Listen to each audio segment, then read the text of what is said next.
Good morning to everyone. Today we are going to learn one of the very important topic in thermodynamics, that is second law and third law of thermodynamics.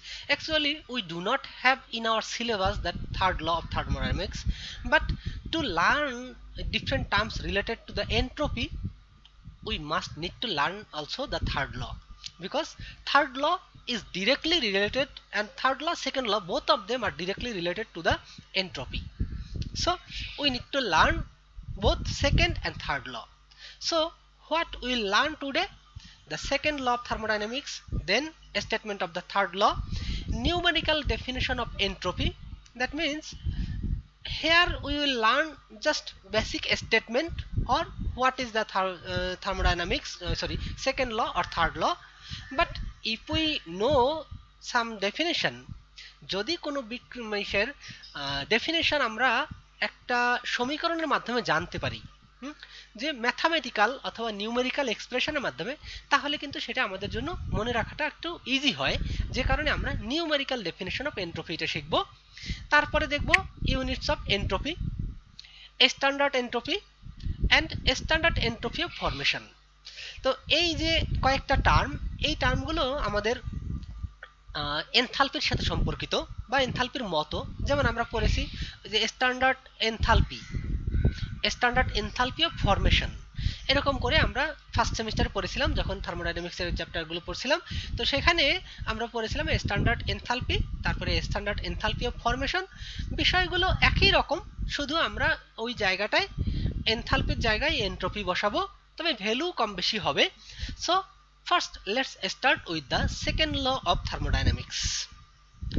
Second law of thermodynamics আমি আগের দিন বলেছিলাম যে আমরা একটা আইস যদি রেখে দেই, একটা ওপেন এয়ারে আইস রেখে দিলে সেই আইসটা সহজেই মেল্ট করতে শুরু করে, অথবা ওয়াটার রেখে দিলে অটোমেটিক্যালি ইভাপোরেট করতে শুরু করে।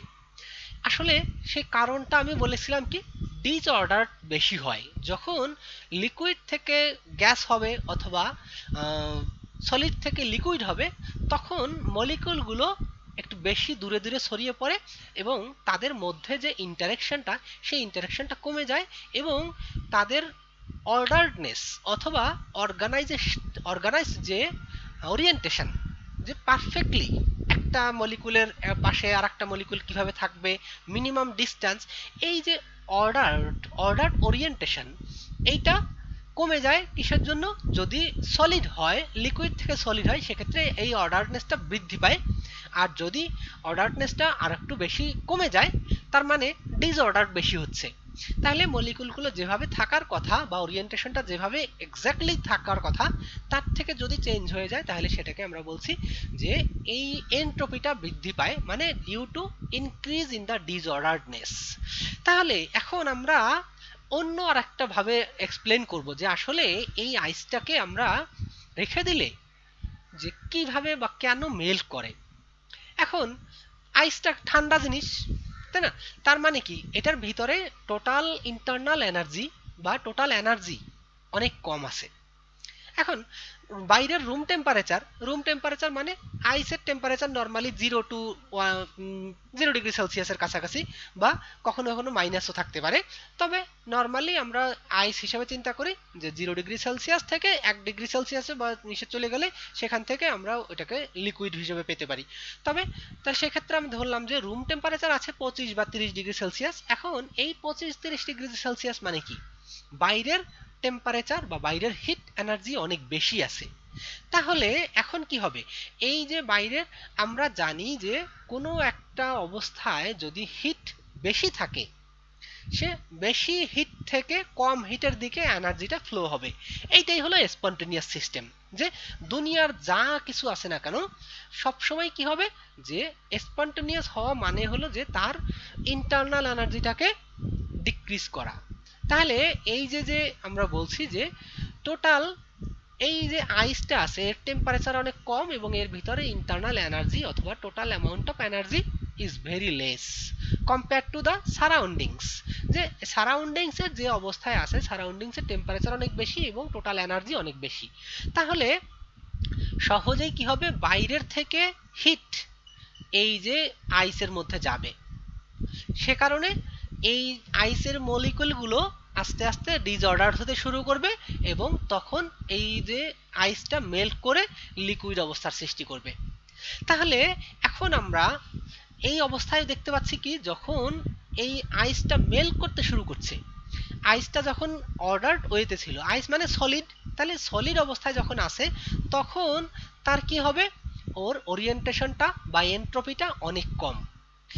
তাহলে এখন যদি এইটা এনভায়রনমেন্টে রেখে দেওয়া হয়, then what will happen, ice will start to melt because some heat is coming inside the system.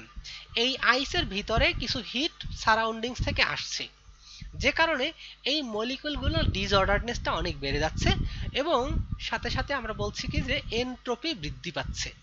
তাহলে দুনিয়ার প্রত্যেকটা সিস্টেম কিন্তু এই রুলটা ফলো করে, the total entropy of a system either increase or remains constant in any spontaneous process.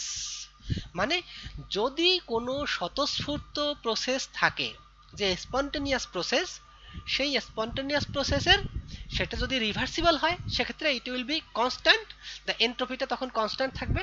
আর যদি নন হয় spontaneous irreversible হয়, তাহলে তার এনট্রপি সবসময় বৃদ্ধি পেতে থাকবে, কোনোভাবেই এর এনট্রপি কমবে না। মানে স্পন্টেনিয়াস প্রসেস যদি হয়, সেই স্পন্টেনিয়াস প্রসেস যদি রিভার্সিবল হয় তাহলে এনট্রপি উইল বি কনস্ট্যান্ট।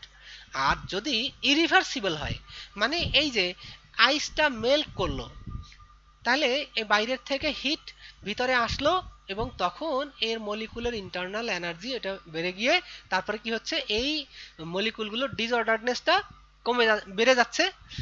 তার মানে অর্ডার প্যাটার্ন যেটা ছিল সেটা চেঞ্জ হয়ে ডিসঅর্ডার বেশি হচ্ছে, যে কারণে এই মলিকুলটা বা এই আইসটা গলতে শুরু করলো। তাহলে এর এনট্রপি বৃদ্ধি পাচ্ছে। তাহলে এই যে একটা প্রসেস, এই প্রসেসটা কিন্তু স্পন্টেনিয়াস। এখন তোমরা যদি চিন্তা করো যে এই আইসটাকে, এখানে যদি ওয়াটার থাকে, সেই ওয়াটারটাকে কিন্তু তুমি সহজে আইসে কনভার্ট করতে পারবা না যদি কোনো বাইরের থেকে এনার্জি সাপ্লাই করা না হয়। তার মানে যে the total entropy of a system either increase or remains constant in any spontaneous process। যে যে কোনো একটা স্বতঃস্ফূর্ত প্রসেস যদি থাকে তাহলে তার এনট্রপি, টোটাল এনট্রপি হয় বৃদ্ধি পাবে, না হয় কনস্ট্যান্ট থাকবে। ইট নেভার ডিক্রিজেস, আমি একদম এই যে রেড কালার দিয়ে দেখাইছি যে এটা কখনোই কম হবে না স্পন্টেনিয়াস প্রসেস যদি হয়। An important implication of this law is that heat transfer energy spontaneously from higher to lower temperature, যেটা আমি অলরেডি বলেছি যে এই সারাউন্ডিংস এর টেম্পারেচার বেশি আছে, তাহলে সারাউন্ডিংস এর হিট অনেক বেশি আছে, যে কারণে এই হিটটা কি হয় সারাউন্ডিংস থেকে সিস্টেমের ভিতরে আসছে, তাহলে এটা একটা স্পন্টেনিয়াস প্রসেস। যে তাহলে an important implication of this law is that heat transfers energy spontaneously from higher to lower temperature objects, but never spontaneously in the reverse direction। উল্টা ভাবে কিন্তু হতে পারবে না, যদি কিনা আমরা ওয়াটার থেকেই আইস তৈরি করি, কিন্তু তার জন্য আমাদের কি করতে হয়, কিছু একটা সিস্টেম তৈরি করে যেই সিস্টেমে কুল করতে হয়, তার জন্য আমাদেরকে ইলেকট্রিসিটি ব্যবহার করতে হয়, পাওয়ার খরচ করতে হয়, যে কারণে ওয়াটারকে আইস কনভার্ট করতে হলে সে মানে আইস কনভার্ট হয় এবং তার মাধ্যমে মানে ওই যে যদি তুমি আইস কিনতে চাও তোমার পয়সা লাগে, কিন্তু নর্মালি নদীর পানি কিনতে তোমার পয়সা লাগে না। তাহলে নদীর পানিটাকে যদি তুমি আইস করতে হয় তাহলে তোমাকে এনার্জি ইউজ করতে হবে এবং এনার্জি ইউজ করতে গেলে তোমার কিছু খরচ হবে, তাহলে সেক্ষেত্রে তোমাকে ওই আইস কিনতে গেলে তোমাকে টাকা দিতে হবে। আচ্ছা, তাহলে উল্টা প্রসেস কিন্তু হয় না, সহজে হয় না বা স্পন্টেনিয়াসলি হয় না। An important implication of this law is that heat transfer energy spontaneously from higher to lower temperature objects but never spontaneously in the reverse direction, বিপরীত দিকে হবে না। This is because entropy increases for heat transfer of energy from hot to cold। তাহলে hot থেকে কোল্ডে যদি আসে hit আসে তাহলে সেক্ষেত্রে কি হবে, এনট্রপিটা বৃদ্ধি পাবে। তাহলে because the change in entropy is Q by T, there is a larger change in delta S at lower temperature. মানে এই যে টি এর value, temperature that means absolute temperature, এই টেম্পারেচারের ভ্যালু মনে করে একটা নির্দিষ্ট পরিমাণ কিউ আছে 50, ধরে নিলাম 50। এখন 50 বাই মনে করো 50 ডিগ্রি কেলভিন, তাহলে 50 বাই 50 কেলভিন, তাহলে সেক্ষেত্রে এন্ট্রপি হবে কত 1। এখন যদি আমরা মানে 50 টেম্পারেচার বলছি আমি 50 কেলভিন, তাহলে এখন যদি আমি এই টেম্পারেচারটা ওই এনার্জি 50ই থাকলো, কিন্তু টেম্পারেচারটা যদি আমি বলে দিলাম 5 কেলভিন, তাহলে কি হবে যে এন্ট্রপির ভ্যালু আগে ছিল আমাদের 50 বাই 50 মানে 1, আর এখন পাচ্ছি 50 বাই 5 মানে 10। therefore the value of entropy at lower temperature is very high। সেক্ষেত্রে because the change in entropy is q by t, there is larger change in delta S at lower temperature smaller t, the decrease in entropy of the hot or larger t objects is therefore less than the increase in entropy of the cold smaller t object, producing an overall increase in entropy for the system। তাহলে আমরা যেই সিস্টেমের কথা বলছি না কেন সেখানে কি হবে যে এন্ট্রপি বৃদ্ধি পেলে সেই প্রসেসটা স্পন্টেনিয়াস হতে পারবে, এবং সেই হট বা মোর হায়ার এনার্জি রিজিয়ন থেকে হিট কি করতে পারে লোয়ার এনার্জি রিজিয়নে আসতে পারে, এবং তখন এর ডিসঅর্ডারটা বেশি তৈরি হয়। তো সেই ক্ষেত্রে এটা স্পন্টেনিয়াস প্রসেস হিসেবে যায়। তাহলে আমাদের স্টেটমেন্টটা কি ছিল, the total entropy of a system either increase or remains constant in any spontaneous system. এই কনস্ট্যান্ট হবে শুধুমাত্র যদি রিভার্সিবল প্রসেস হয়, মানে আমরা কোনো একটা রিয়াকশন করলাম, সেই রিয়াকশনের ওই যে মনে করো আমরা রিভার্সিবল রিয়াকশন যেগুলো বলছি, সেই রিভার্সিবল রিয়াকশনের ক্ষেত্রে এন্ট্রপি কনস্ট্যান্ট থাকবে। মানে যেই প্রসেসটা কোনো একটা প্রসেস যদি রিভার্সিবল হয় তাহলে সেই ক্ষেত্রে এর এন্ট্রপির ভ্যালুটা কনস্ট্যান্ট থাকবে। Otherwise always for any spontaneous process the entropy increases, it never decrease. অন্য আরো একটা ফর্ম আছে। Another way of thinking about this is that it is impossible for any process to have as its sole result heat transferring energy from a cooler to a hotter object। আমরা এই কথাটাই ওইখানে বলেছি যে automatically কোনো যন্ত্র বা কোনো ইনস্ট্রুমেন্ট অথবা কোনো প্রসেস ঠান্ডা সাবস্টেন্স থেকে মানে লোয়ার হিট থেকে বা লোয়ার এনার্জির অবজেক্ট থেকে হিট হায়ার এনার্জির অবজেক্টে ট্রান্সফার করতে পারে না। অটোমেটিক্যালি এটা কখনোই সম্ভব না। এই দেখো, heat can not transfer energy spontaneously from colder to hotter, মানে ঠান্ডা কোনো বস্তু থেকে বা ঠান্ডা কোনো জায়গা থেকে গরম কোনো জায়গাতে বা গরম কোনো বস্তুতে স্পন্টেনিয়াসলি হিট ট্রান্সফার হতে পারে না, because the entropy of overall system would decrease. যদি এইটা হতো স্পন্টেনিয়াসলি, যদি এইটা হতো তাহলে সেক্ষেত্রে আমরা বলতাম কি যে এন্ট্রপি কমে যেত, কিন্তু এটা কখনোই সম্ভব না। সারা দুনিয়াতে আমরা যত প্রসেস দেখি না কেন সবগুলো প্রসেস যদি স্পন্টেনিয়াস হয় দেন entropy will increase or remain constant but never goes below zero, মানে জিরো হতে পারবে না, জিরোর নিচে যেতে পারে না। Suppose we mix equal masses of water that are originally at two different temperature. মনে করো আমাদের 2 গ্লাস পানি আছে, এক গ্লাস পানির টেম্পারেচার 20 ডিগ্রি সেলসিয়াস আর এক গ্লাস পানির টেম্পারেচার 40 ডিগ্রি সেলসিয়াস। তাহলে একই অ্যামাউন্টের পানি, একই দুইটা সেম সাইজের গ্লাস নিলাম, গ্লাস নিয়ে একটা টেম্পারেচার রাখা হলো 20 আর একটা রাখা হলো 40। এখন এই দুইটা গ্লাসকে যদি আমরা কানেক্ট করে দেই, ইন্টারনালি কানেক্ট করে দিলাম বাই এনি মিনস, যে জাস্ট শুধু কি হতে পারবে যে পানি ফ্লো তো হবে না, কারণ দুইটার লেভেল সেম, তাহলে দুইটার অ্যামাউন্ট সেম, কিন্তু যেহেতু একটার টেম্পারেচার বা একটার ইন্টারনাল এনার্জি বেশি আছে তাহলে সেক্ষেত্রে কি হবে, এই হায়ার টেম্পারেচার রিজিয়ন থেকে লোয়ার টেম্পারেচার রিজিয়নে অথবা হায়ার এনার্জি রিজিয়ন থেকে লোয়ার এনার্জি রিজিয়নে হিট ট্রান্সফার হবে, এবং এই দুইটা টেম্পারেচার বা দুইটা কন্টেইনারের টেম্পারেচার একটা সময় কি হবে ফিক্সড হয়ে যাবে, এবং সেটা কি that will be in equilibrium and the temperature will be around 30 degree Celsius. 30 degree Celsius এটা এক্সপেক্ট করতে পারি, বাট মেবি 1 ডিগ্রি কম বা বেশি এরকম হতে পারে যদি আমাদের কোনো এক্সপেরিমেন্টাল এরর থাকে, but theoretically it should be 30 degree Celsius because we have taken same amount of water in both side, so the temperature difference will be just average of this. The result will be water in an intermediate temperature, মাঝামাঝি একটা temperature যেটা আমরা ধরে নিলাম 30 degree Celsius. 3 outcomes have resulted। তাহলে এইখানে যে আমরা কাজটা করলাম যে দুইটা কন্টেইনারে অথবা দুইটা গ্লাসে নির্দিষ্ট পরিমাণ পানি নিয়ে তার temperature 20 degree Celsius 40 degree Celsius ছিল, মিক্স হতে দিলাম, টেম্পারেচার 30 ডিগ্রি সেলসিয়াসে আসলো। তাহলে এখন এইখানে আমাদের তিনটা কাজ হয়েছে, তিন ধরনের প্রসেস বা তিন ধরনের ঘটনা এখানে হয়েছে। সেই ঘটনাগুলো কি আমরা একটু এক্সপ্লেন করি। 3 outcomes have resulted, entropy has increased। এটা আমি একটা স্টেটমেন্ট বললাম যে এই যে ঘটনাটা এখানে হলো এটার এন্ট্রপিটা বৃদ্ধি পেয়েছে। Some energy has become unavailable to do work. কিছু সরি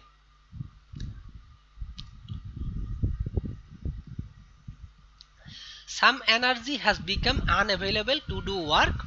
কিছু এনার্জি যেটা কোনো কাজ করার জন্য আর অ্যাভেলেবল না, জাস্ট এনার্জি আছে, ইন্টারনাল এনার্জি হিসেবে আছে, কিন্তু সেই এনার্জি দিয়ে আমরা কোনো কাজ করতে পারবো না। And the system became less orderly, মানে ডিসঅর্ডারনেসটা বেড়ে গেছে। এটা আসলে এইটা আর এটা একই রকমই জিনিস। যখন আমরা বলবো যে কোনো একটা সিস্টেমের অর্ডারনেস যদি কমে যায়, মানে ডিসঅর্ডারনেসটা যদি বেড়ে যায়, তাহলে এন্ট্রপি বৃদ্ধি পাবে। তাহলে আসলে ঘটনাটা আমার কাছে মনে হয় এই দুইটা বললেই হতো যে এই এন্ট্রপিটা বৃদ্ধি পাচ্ছে আর একটা unavailable of due to work. Let's explain what happen. First, why has entropy increased. তাহলে আমি বলেছিলাম যে এই সিস্টেমের এন্ট্রপিটা ইনক্রিজ করছে, কিন্তু কেন? কারণটা হলো দেখো, mixing the two bodies of water has the same effect as the heat transfer of energy from the higher temperature substance to the lower temperature substance। তাহলে এখন আমরা যে দুইটা পানি কানেক্ট করে দিছি বা দুইটা পানির টেম্পারেচার ভিন্ন এবং একটা আরেকটা থেকে হিট গ্রহণ করছে আর একটা হিট দিচ্ছে, তাহলে সেক্ষেত্রে টেম্পারেচারের পরিবর্তনটা, একটা টেম্পারেচার বাড়ছে আর একটা টেম্পারেচার কমছে। তাহলে স্বাভাবিকভাবে তোমার মনে হতে পারে যে এটার entropy change will be same, but what will happen? The mixing decreases the entropy of the hotter water but increases the entropy of cooler water by great amount, producing an overall increase in entropy।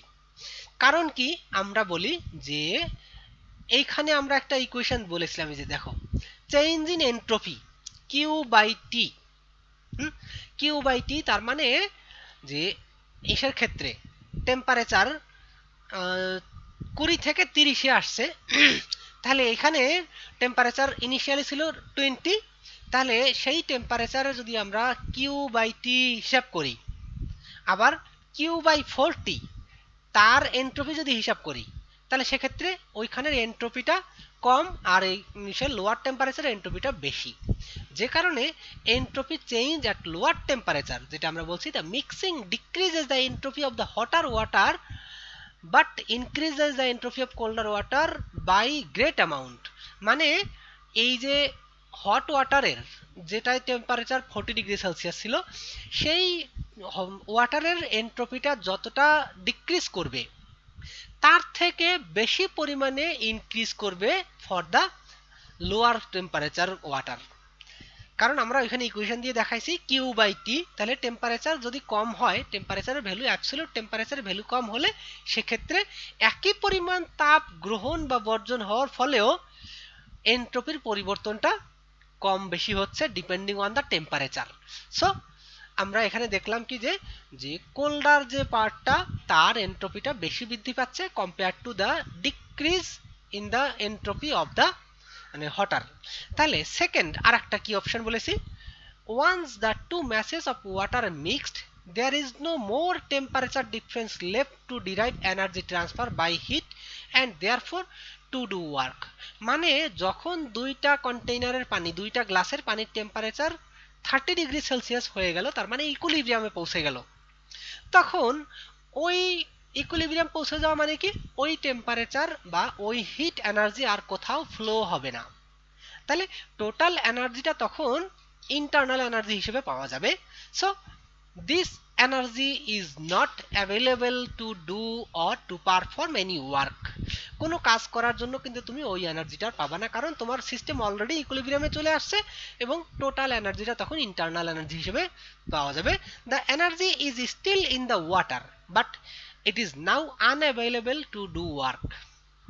তাহলে যখন কম বেশি temperature ছিল তখন হিটটা flow হতে পারছে, it could perform some work, but now it is in equilibrium, so there will be no energy to perform the work. The energy is still inside the water. তৃতীয়টা কি বলেছি, the mixture is less orderly or to use another term less structured.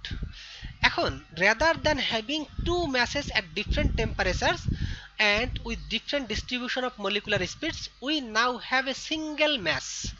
প্রথমে কি ছিল, যখন দুইটা different টেম্পারেচারের water ছিল তখন তাদের মধ্যকার যে মানে হায়ার টেম্পারেচারের যে পানিটা ছিল সেই পানির মলিকুলগুলোর কাইনেটিক এনার্জি বা ভাইব্রেশন এনার্জি এটা অনেক বেশি ছিল, এবং লোয়ার টেম্পারেচার যেটা ছিল সেটার কাইনেটিক এনার্জি বা ভাইব্রেশন এনার্জি অনেকটা কম ছিল।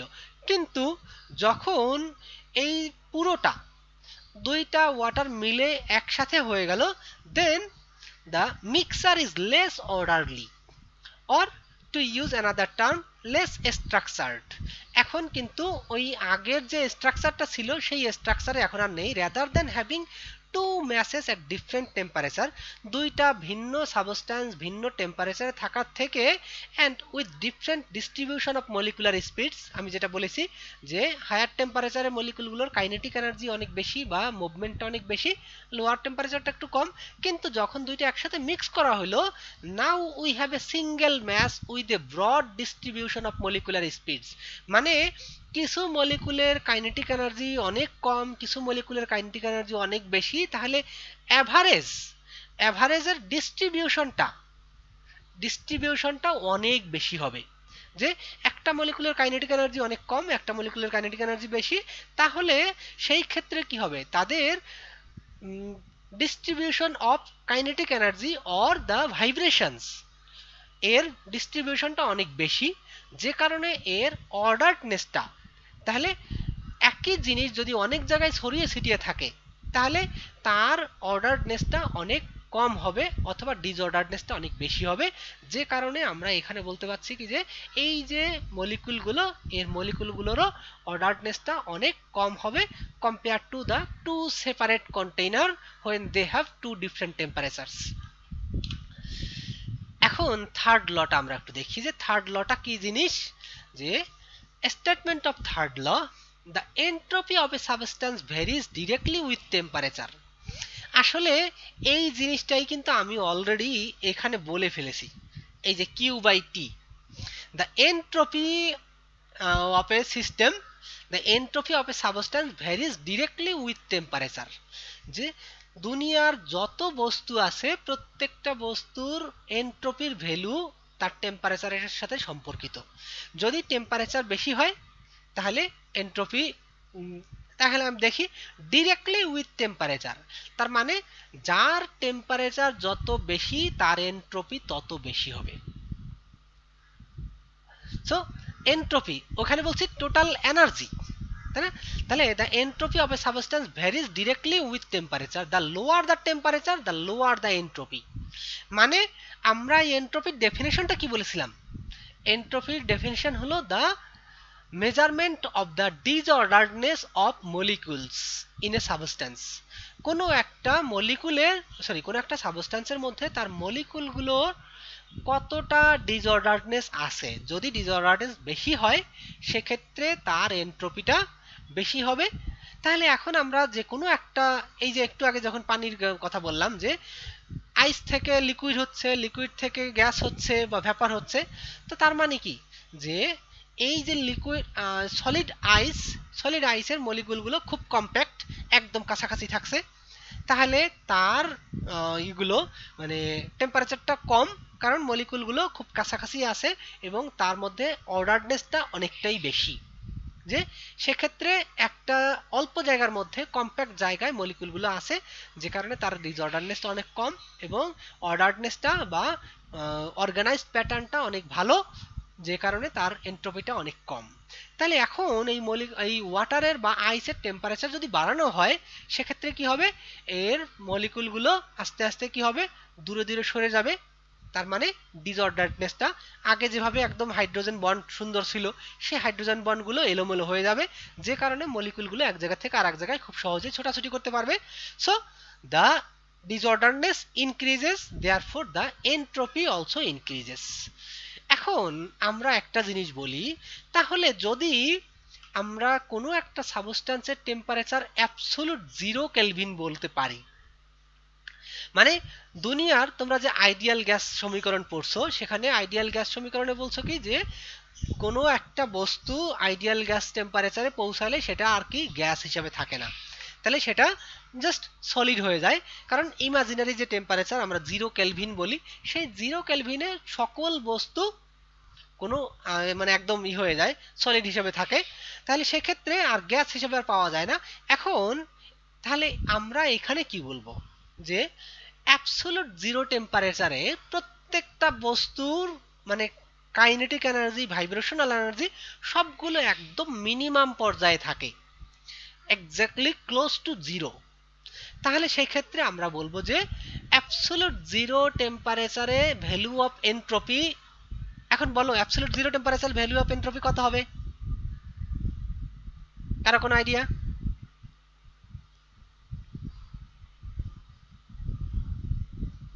কেউ একজন বলো, ভুল বলো, কোনো আপত্তি নেই। কারণটা কি সেটা আমি ব্যাখ্যা করব। ভুল মানে বাড়বে না কম হবে না, কত হওয়া উচিত অ্যাবসোলুট 0 টেম্পারেচার?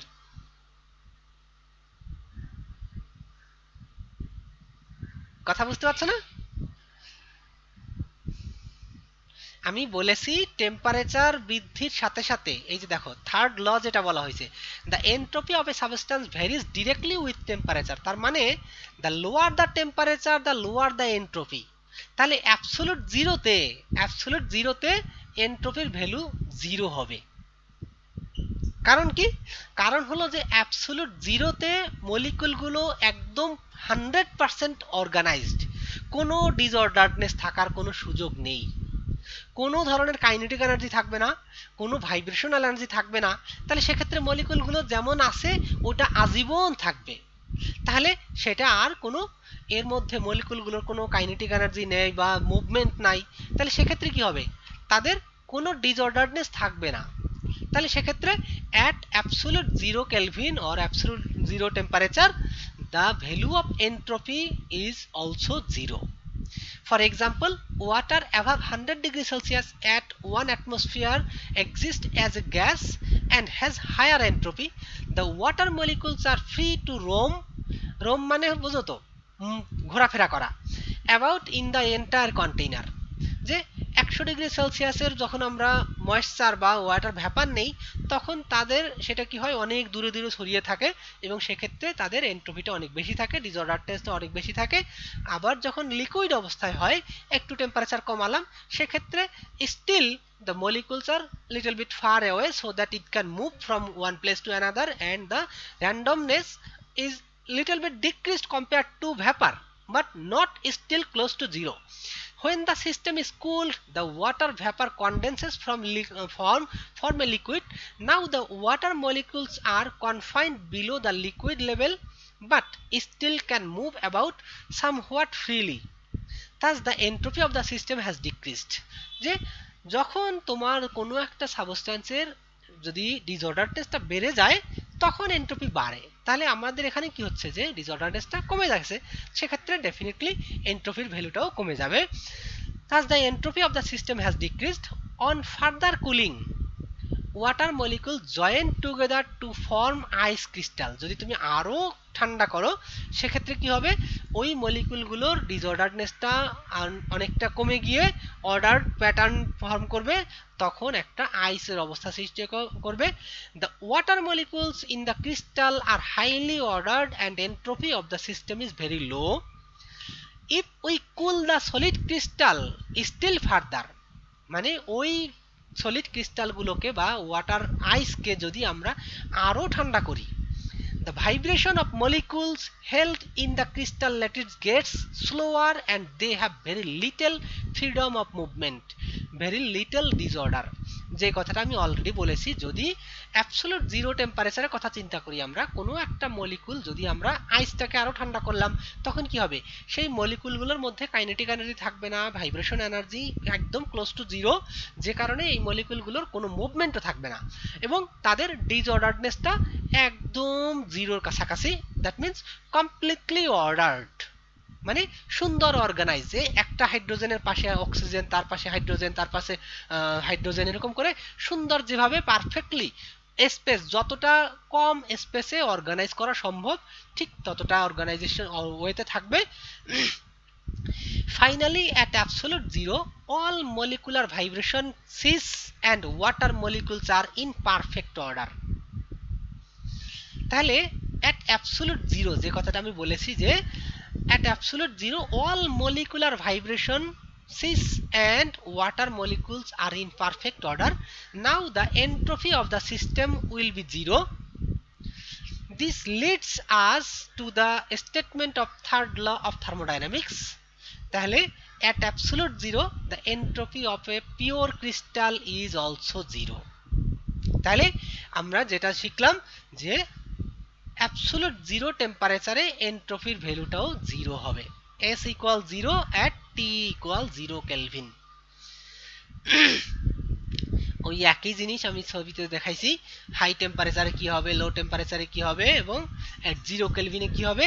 মলিকুলগুলো সরি, এখানে ভাইব্রেশনটা অনেক বেশি ছিল, কাইনেটিক এনার্জি বা মুভমেন্টটা অনেক বেশি ছিল, সেক্ষেত্রে এর ডিসঅর্ডারনেসটা একটু বেশি, এখানে আর একটু কমছে। তাহলে এখানে দেখো এই যে মলিকুলগুলো যেভাবে জাম্প করতে পারতো বা যত দূর পর্যন্ত বা মুভমেন্টটা যত বেশি ছিল, এখন এখান থেকে এখানে আর একটু কমছে, তাহলে সেক্ষেত্রে এটা লোয়ার টেম্পারেচার। আর 0 কেলভিন এর কোনো ভাইব্রেশন নেই, মানে জায়গায় একদম কমপ্লিটলি অর্ডার্ড প্যাটার্ন।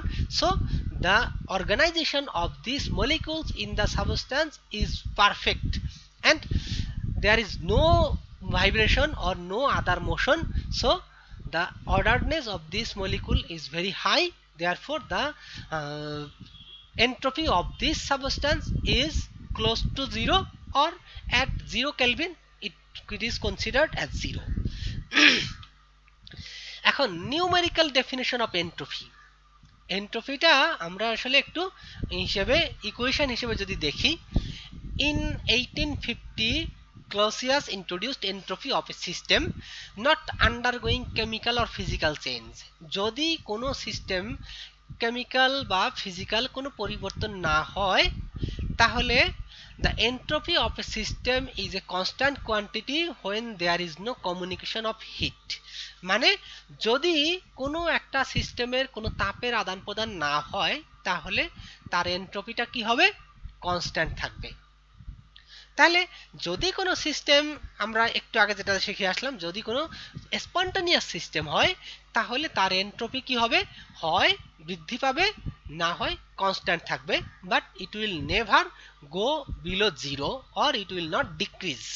সো এখন এইখানে বলা আছে কি যে কোনো ধরনের ফিজিক্যাল বা কেমিক্যাল চেঞ্জ যদি না হয় এবং কোনো হিট ট্রান্সফার না হয়, ইনসাইড থেকে আউটসাইড বা আউটসাইড থেকে ইনসাইড যদি কোনো হিট ট্রান্সফার না হয়, then the change in entropy is zero or entropy value of entropy is constant when there is no communication of heat।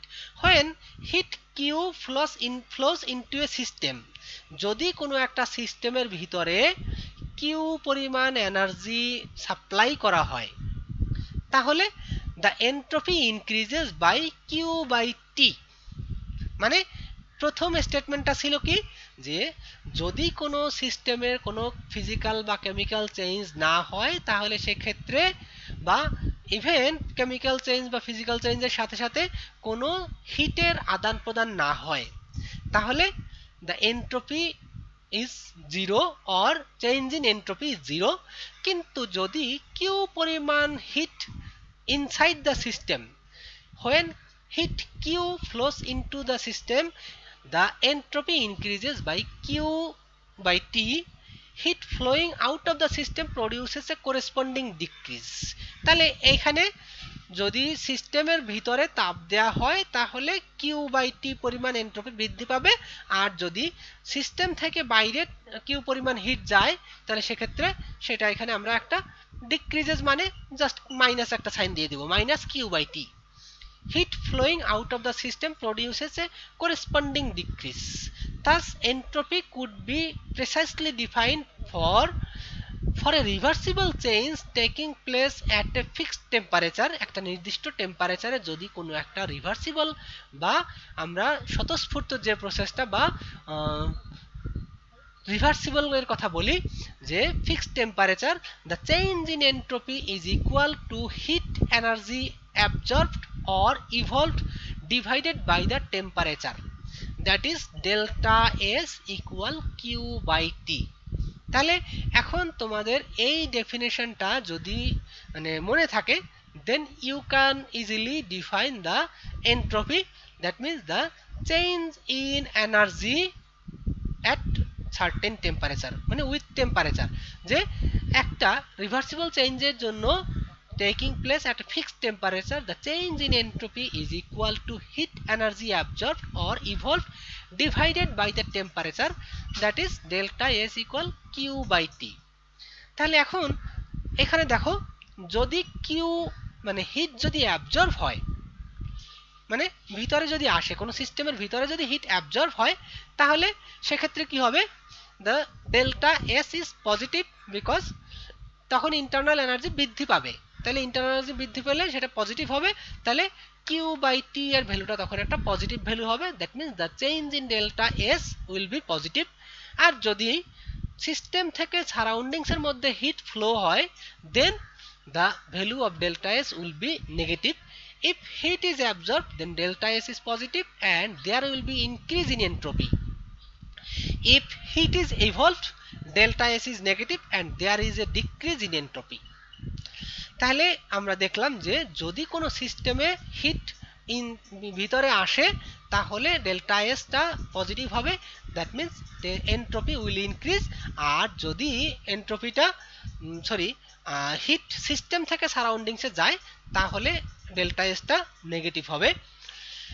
Units of entropy, just ইকুয়েশনটা যা আছে আমাদের কিউ বাই টি, তাহলে Q by টি এই equation থেকেই আমরা বলে দিতে পারি তার ইউনিটটা কি হবে, এনার্জির unit divide by temperature, absolute temperature. As stated above, entropy is equal to heat energy divided by absolute temperature, therefore it is measured in entropy units. Entropy ইউনিটটাকে ইইউ বলা হয়, which are calories per degree per mole. তাহলে calorie পার মোল পার kelvin, তাহলে এইটা হলো calorie per মোল, এটা হলো আমাদের এনার্জির ইউনিট, আর এটা হলো টেম্পারেচারের ইউনিট। তাহলে আমরা ওই যে ইকুয়েশনটা দেখলাম এখানে delta S equal Q by T, তাহলে সেক্ষেত্রে আমরা এভাবে লিখতে পারি ডেল্টা এস এর তাহলে এন্ট্রপির ইউনিট জাস্ট ক্যালোরি পার মোল পার কেলভিন অথবা জুল পার মোল পার কেলভিন, এটা এসআই ইউনিট আর একটা সিজিএস ইউনিট যেভাবে বলি না কেন, তাহলে সেক্ষেত্রে আমাদের এরকম করে হবে। দেন স্ট্যান্ডার্ড এন্ট্রপি, স্ট্যান্ডার্ড এন্ট্রপি যখন পড়বা তখন তোমাদের মনে আসবে যে স্ট্যান্ডার্ড এনথালপি, যে কোনো একটা সিস্টেমের যে এনথালপি, স্ট্যান্ডার্ড এনথালপি মানে হলো 298 কেলভিন অথবা 25 ডিগ্রি সেলসিয়াসে। তাহলে যে যদি সিস্টেমটা 298 কেলভিনে থাকে তাহলে তার যে এনথালপির ভ্যালু সেটাকে আমরা স্ট্যান্ডার্ড এনথালপি বলছি। এখন ঠিক একইভাবে from the third law we know that entropy of a pure crystal is zero at absolute zero. তাহলে 0 ডিগ্রি কেলভিন বাই অ্যাবসলিউট জিরোতে আমাদের এন্ট্রপির ভ্যালুটা সবসময় জিরো থাকছে। therefore it is possible by measurement and calculation to find the actual amount of entropy that a substance possesses at any temperature above 0 kelvin. তাহলে 0 কেলভিনে যদি এটার value এন্ট্রপির value 0 হয় তাহলে এখান থেকে যতই আমরা টেম্পারেচার রাইজ করব, যত টেম্পারেচার বাড়াবো কি হবে, যে তার এন্ট্রপির এন্ট্রপির ভ্যালু উইল ইনক্রিজ এবং সেটা আমরা ভ্যালুটা মেজার করতে পারবো। It is often referred to as absolute entropy মানে জিরো ইসের that a substance possess at any temperature above 0 Kelvin. It is often referred to as absolute entropy মানে তুমি যে টেম্পারেচারে মেজার করবা সেই টেম্পারেচারে তার অ্যাবসোলিউট এন্ট্রপি মানে সেই টেম্পারেচারের এন্ট্রপির ভ্যালুটাকে আমরা absolute entropy of that temperature এভাবে ডিফাইন করব। তাহলে the absolute entropy of a substance at 25 degree Celsius মানে তুমি 0 ডিগ্রি কেলভিনের উপরে যে টেম্পারেচারই করবা এন্ট্রপি মেজার করবা সেটাকে আমরা বলবো absolute entropy of that substance of that temperature মানে 20 ডিগ্রি সেলসিয়াস হোক 30 ডিগ্রি সেলসিয়াস হোক, তাহলে যেই টেম্পারেচারের কথা বলা হবে ওই টেম্পারেচারের এন্ট্রপির ভ্যালুটাকেই বলবো আমরা absolute entropy of that temperature.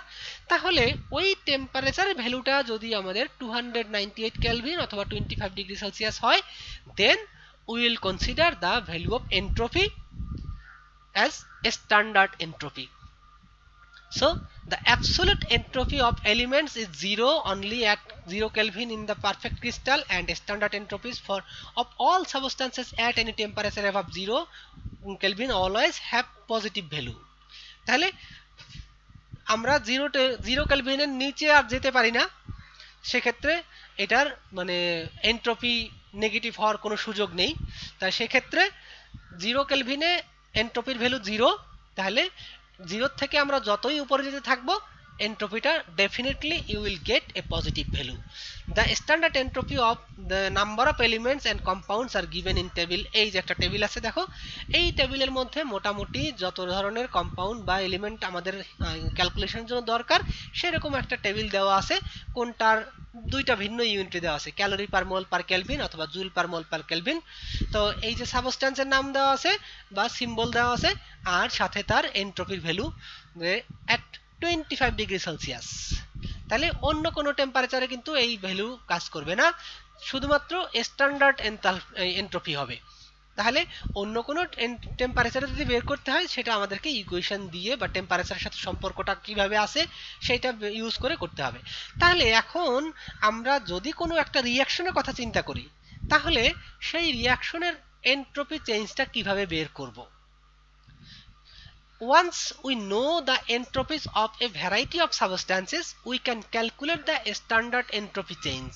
যে তাহলে কোনো একটা রিঅ্যাকশন যদি থাকে সেই রিঅ্যাকশনে যতগুলো প্রোডাক্ট এবং যতগুলো রিঅ্যাকট্যান্ট থাকবে প্রত্যেকটা কম্পোনেন্টের আমরা স্ট্যান্ডার্ড এন্ট্রপি জানবো। তাহলে সেই স্ট্যান্ডার্ড এন্ট্রপি যে ডিফারেন্স থেকে the standard entropy summation of standard entropy of products minus summation of standard entropy of reactants। তার মানে আমরা যেভাবে ওই এনথালপি চেঞ্জটা বের করেছিলাম যে enthalpy of products minus enthalpy of reactants, মানে যতগুলো প্রোডাক্ট থাকবে যতগুলো রিঅ্যাকট্যান্ট থাকবে সবগুলো প্রোডাক্ট এবং রিঅ্যাকট্যান্টের এনথালপি আমরা হিসাব করে সেটা করব যে ডেল্টা এইচ বের করেছিলাম সেখানে, আর এখানে ডেল্টা এস নট বা enthalpy change standard enthalpy change is equal to summation of standard enthalpy of products minus summation of standard enthalpy of reactants। তাহলে স্ট্যান্ডার্ড এন্ট্রপি অফ ফরমেশন, সময় প্রায় শেষ, কয় মিনিট আছে? আচ্ছা, তাহলে standard enthalpy of formation just আমরা sorry not enthalpy entropy. তো এনথালপিটাই আগে একটু বলি যে 1 মোল কোনো একটা সাবস্ট্যান্সকে তৈরি করতে তার স্ট্যান্ডার্ড স্টেটে তার এলিমেন্টাল স্টেট থেকে, যেমন আমরা ওয়াটার তৈরি করতে গেলে 1 মোল ওয়াটার তৈরি করতে গেলে লাগে কি আমাদের 1 mole hydrogen gas and half mole oxygen gas. তাহলে এই যে গ্যাস এই দুইটা, তাহলে অক্সিজেন এবং হাইড্রোজেন এইটা গ্যাসিয়াস স্টেটে এবং লিকুইড ওয়াটারটা ফর্ম করবো আমরা লিকুইড স্টেটে। তাহলে 1 মোল লিকুইড ওয়াটার অ্যাট এটা কিভাবে ফর্ম করতেছে 1 mole hydrogen gas and half mole oxygen gas. তাহলে অ্যাট স্ট্যান্ডার্ড স্টেটে তার এলিমেন্টাল কম্পোজিশন থেকে 1 মোল সাবস্ট্যান্স তৈরি করতে যে পরিমাণ এনার্জি চেঞ্জ হয় সেটাকে বলেছিলাম enthalpy change or standard enthalpy change of formation. ঠিক একইভাবে it is the entropy of formation of 1 mole of compound from the elements under standard conditions মানে 1 মোল সাবস্টেন্স তৈরি করতে তার এলিমেন্টাল স্টেট থেকে হ্যাঁ তার এলিমেন্ট দেখো from the elements under standard condition তাহলে ওই স্ট্যান্ডার্ড কন্ডিশনে তার এলিমেন্টগুলোর এন্ট্রপির ডিফারেন্স যেটা আমরা দেখছি যে we can calculate the value of entropy of a given compound from the values of S naught of elements তাহলে S naught F that means this is the standard enthalpy of entropy of formation equal entropy of the compound মানে আমরা যেমন ওয়াটারের কথা বলেছিলাম রিঅ্যাকশনের কথা তো সেক্ষেত্রে এটা হলো 1 molecule of water যদি বলো তাহলে this is the compound and minus the reactants তাহলে রিঅ্যাকট্যান্টস আমাদের সেখানে ছিল কি half 1 mole hydrogen and half mole oxygen তাহলে this is the summation of reactants the entropy of the reactants তাহলে যতগুলো রিঅ্যাকট্যান্ট থাকবে সবগুলো রিঅ্যাকট্যান্টের মানে আমরা তৈরি করব একটা মাত্র কম্পাউন্ড সে কারণে কিন্তু এখানে কম্পাউন্ড বলা হয়েছে কারণ আমরা মাল্টিপল কোনো প্রোডাক্ট এখানে তৈরি করছি না আমাদের রিঅ্যাকশনের কথা বলি নাই শুধুমাত্র বলেছি এনথালপি এন্ট্রপি অফ ফরমেশন তাহলে এন্ট্রপি অফ ফরমেশন মানে একটা কম্পাউন্ড ফর্ম করতে তার এলিমেন্টগুলোর স্ট্যান্ডার্ড স্টেটে এন্ট্রপির যে পরিবর্তন হবে সেটাই হলো standard entropy of formation of that compound তাহলে এই হলো আর ছোট্ট একটা ম্যাথমেটিক্যাল প্রবলেম আছে urea hydrolyzes in the presence of water to produce ammonia and carbon dioxide তাহলে এই যে হলো ইউরিয়া ওয়াটারের সাথে রিঅ্যাকশন করে অ্যাকুয়াস লিকুইড আর কার্বন ডাইঅক্সাইড গ্যাস এবং অ্যামোনিয়া গ্যাস তৈরি করতেছে what is the standard entropy change for this reaction when 1 mole of urea reacts with water যদি 1 মোল ইউরিয়া ওয়াটারের সাথে রিঅ্যাকশন করে তাহলে তার এন্ট্রপি চেঞ্জটা কত হবে সেটা আমরা এখান থেকে বের করব জাস্ট একটু আগে যে আমরা ইকুয়েশনটা দেখাইছি এখানে যে summation of entropy of products minus summation of entropy of reactants এইটাই বের করতে পারলেই হয়ে যাবে আমাদের সবগুলোর এন্ট্রপির ভ্যালু এখানে দেওয়া আছে এই যে সাবস্টেন্সগুলোর এন্ট্রপি দেওয়া আছে তাহলে এই দেখো আমাদের ইকুয়েশনটা delta S naught equal summation of delta S summation of S naught of products minus summation of S naught of reactants তাহলে প্রত্যেকটা কম্পোনেন্টের প্রোডাক্ট এবং রিঅ্যাকট্যান্টের এন্ট্রপির ভ্যালু বসায় দাও দেন জাস্ট যোগ বিয়োগ করো হয়ে যাবে this is the value of 84.81 kilo calorie per kelvin তাহলে এই হলো change in entropy or standard entropy of তাহলে এখানে আমাদের ক্যালোরি পার কেলভিন আসছে কারণ হলো কি আমরা এখানে মোলটার ব্যবহার করিনি কারণ এখানে বলে দেওয়া আছে 1 মোল তাহলে 1 মোল ইউরিয়ার জন্য তাহলে এনথালপি চেঞ্জ যেটা সেটা হলো এত তো this is the solution and this is the end of today's class I think we have no